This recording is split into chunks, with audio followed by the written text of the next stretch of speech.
मोहतरम नाजरीन, अस्सलामु अलैकुम वरहमतुल्लाहि वबरकातहू।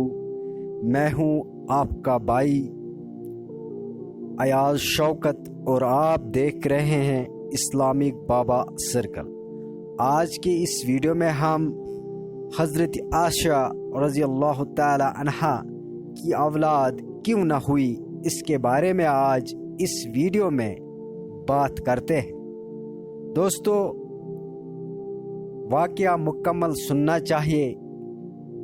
ये कोई बाप दादा की कहानी नहीं होती, बल्कि ये कुरान के हवाले से कुरान में मौजूद ये वाक़या होता है और मेरा काम है इस कुरान की आयत या कुरान की इस वाक़े को आप दोस्तों तक पहुँचाना, और इसका सवाब मुझे मिल सकता है अगर आप दोस्त इस वाक़े को गौर से सुनेंगे और अपने करीबी रिश्तेदार और दोस्तों के साथ शेयर करेंगे तो आपको भी सवाब मिल सकता है, क्योंकि ये इस्लामिक इंफॉर्मेटिव वीडियोस अगर कोई सुनता है तो वो दीनी मालूमात हासिल कर सकता है।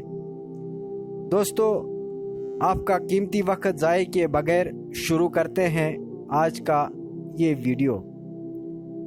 हज़रत आयशा रज़ी अल्लाह ताला अन्हा की औलाद न होने की वजह के बारे में इस्लामी तारीख में कोई सरिया तफसील नहीं मिलती, ताहम मौजू पर मुख्तलिफ रिवायात और तजुर्बे पेश किए गए हैं। इस कहानी में हम तारीखी और इस्लामी तालीमात की रोशनी में इस मौजू को समझने की कोशिश करेंगे। हज़रत आयशा रज़ी अल्लाह ताला अन्हा नबी करीम सल्लल्लाहु अलैहि वसल्लम के ज़ौजा मुतहरा और उम्मत मुस्लिमा की एक अजीम शख्सियत थी।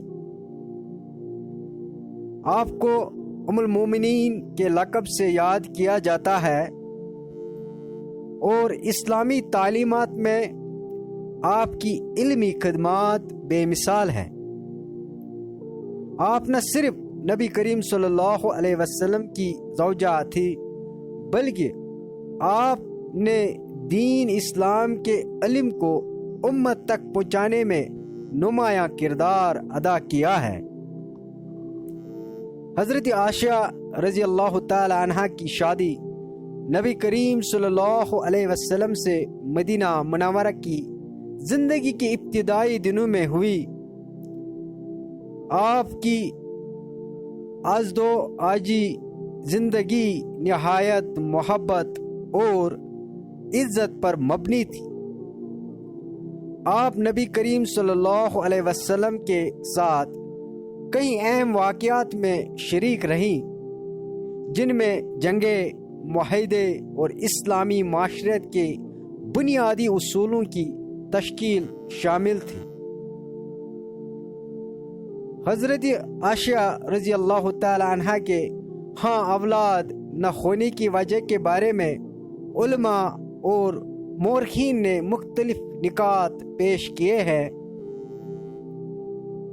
अल्लाह ताला हर चीज़ को बेहतर जानता है और हर फैसले में हिकमत पोशीदा होती है। हज़रत आयशा रज़ी अल्लाह ताला अन्हा की ज़िंदगी का मकसद दीन इस्लाम की तालीम को आम करना और इल्म हदीस को आगे बढ़ाना था। अगर इनके औलाद होती तो शायद इनकी तवज्जो इन जिम्मेदारियों से हट जाती जो इन्हें अल्लाह और इसके रसूल सल्लल्लाहु अलैहि वसल्लम की तरफ से अता की गई थी। आज़दवाजी ताल्लुकात में एतदाल नबी करीम सल्लल्लाहु अलैहि वसल्लम के अज़वाज मुतहरात में सिर्फ हज़रत खदीजा रज़ी अल्लाह ताला अन्हा और हज़रत मारिया कब्तिया रज़ी अल्लाह ताला अन्हा के ज़रिए औलाद हुई। बाकी अज़वाज मुतहरात के औलाद नहीं हुई, जो इस बात की निशानदही करती है कि ये कुदरती मामला अल्लाह की मर्ज़ी के ताबिया था। حضرت عائشہ رضی اللہ تعالی عنہا کو امت کی روحانی والدہ کا مقام عطا کیا گیا تھا، اور ان کی علمی مقام اور تربیت کے باعث ہزاروں صحابہ اور تابعین نے ان سے علم حاصل کیا۔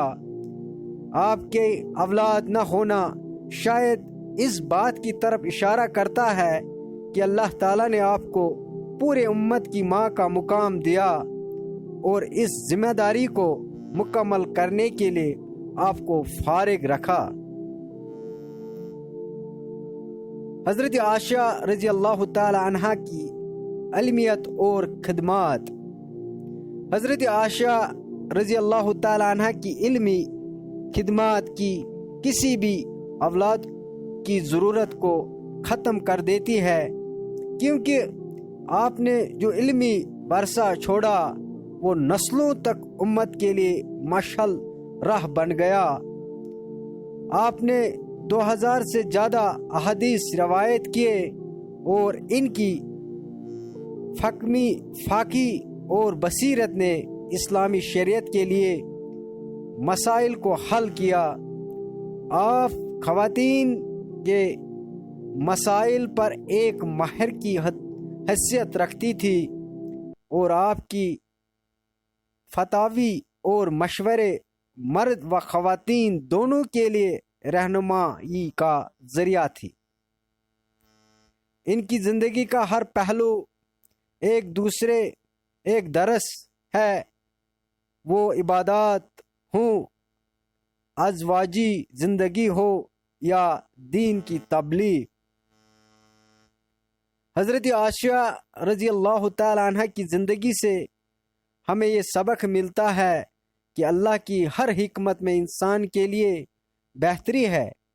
ان کے ہاں اولاد نہ ہونے کا یہ مطلب نہیں تھا کہ ان کی زندگی میں کوئی کمی تھی، بلکہ اللہ تعالیٰ نے ان کے ذریعے علم و دین کو خدمت کا عظیم مقصد پورا کروایا۔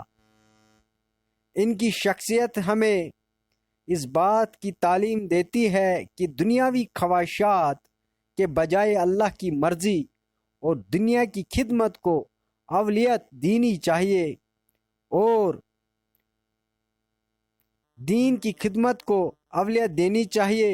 اور حضرت عائشہ رضی اللہ تعالی عنہ ہمیشہ امت کے دلوں میں زندہ رہے گی، اور ان کی خدمات قیامت تک یاد رکھی جائے گی۔